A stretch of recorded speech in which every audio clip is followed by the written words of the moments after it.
Bonjour. Dan. And Sam here with nowherefast.everywherecool.com. We are now 6 months into our midlife gap here and wanted to take some time to tell you about where life on the road has taken us. We've driven about 11,000 kilometers on our 2017 Ural Gear Up Sidecar. And so in this 3-part 7 video series, you'll get to know a bit about how we planned this adventure, some highlights of the places we've been, as well as how we feel about being on the road for the last 6 months. England. All right. Stop making us a question. Well, no, it's not a question. We really did enjoy England. Okay. Come on, just go with it. England. Well, what can we say about England? We have a lot to say about England. Sam's going to start us off.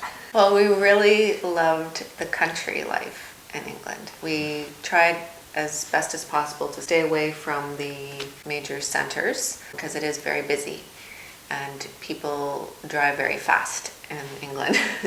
And we drive very slow. Yes. So we stayed most of the time in the country, which was lovely. There are amazing walking trails all along that we probably walked many miles. Many miles every day, and if you use the ordnance surveys, you're able to see where all these trails are, and it's just a fantastic network. You could walk anywhere, and it seemed like you were walking through someone's farmyard, but it was actually a trail that you were allowed to use. Fish and chips. We loved fish and chips in England. And then, of course, the curry sauce for our you must chips. have the curry sauce. We love street meat and all kinds of ethnic foods. We found a fantastic Punjabi curry house that was really good. We have to talk about cider. Stayed in an area that's kind of known for their production of it in Somerset. In the Blackdown Hills, which is an area of outstanding natural beauty, and believe me, it really was. Family pubs, hole in the wall, local type places. We had some great experiences in those kind of pubs as well, where a whole family was in there playing board games one night. And the kind of opposite to that is kind of the more chain pubs. So if you're looking for an economical place to grab a fairly substantial meal, we found those to be really good. The sausages and the game pies and the shepherd's pies, that kind of stuff. Well, gin. I have always loved gin myself, but I am very happy that I've made a convert out of Dan. So we are regularly drinking our gin and tonics with some lime. And it's such a big thing now in England. So they have gin menus and tonic menus, and you can do flights of gin and stuff for tastings. It's really taken off, but it is lovely. So.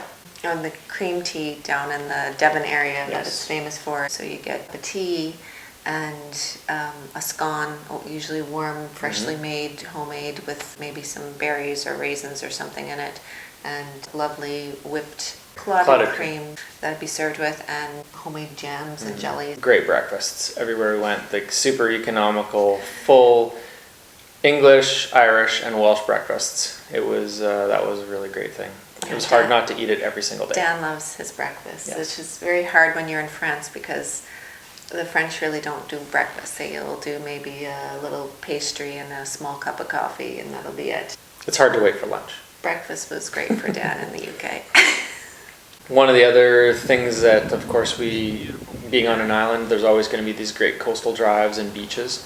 So we did spend a number of days driving to beaches or riding to beaches. So how's your crab sandwich from 50 degrees north? You can just hum. Big stone pebbly beaches and some sand beaches. So Sam and I decided we were going to go for a drive to the beach today rather than just stay home and work.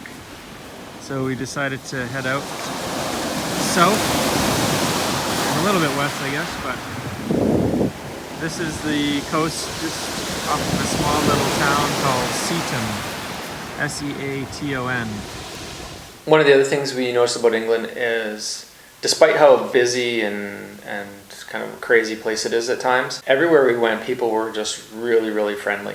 They always wanted to stop and talk about the bike, or they wanted to see where we were going or what was happening. On the side of the highway, we had one experience where there was a guy with a motorhome who was pulling a Ural, and he actually pulled over so we could pull in behind him and sit and chat with him for like half an hour. Just trying to make you smile so you weren't so intense. Stay tuned for more stories as we make our midlife gap year a reality. And for the rest of the ride, check us out at nowherefast.everywherecool.com. Subscribe for updates. You can also follow us and like us on Facebook, Instagram, and here on YouTube. We'll be seeing you again soon. Take care and keep on traveling.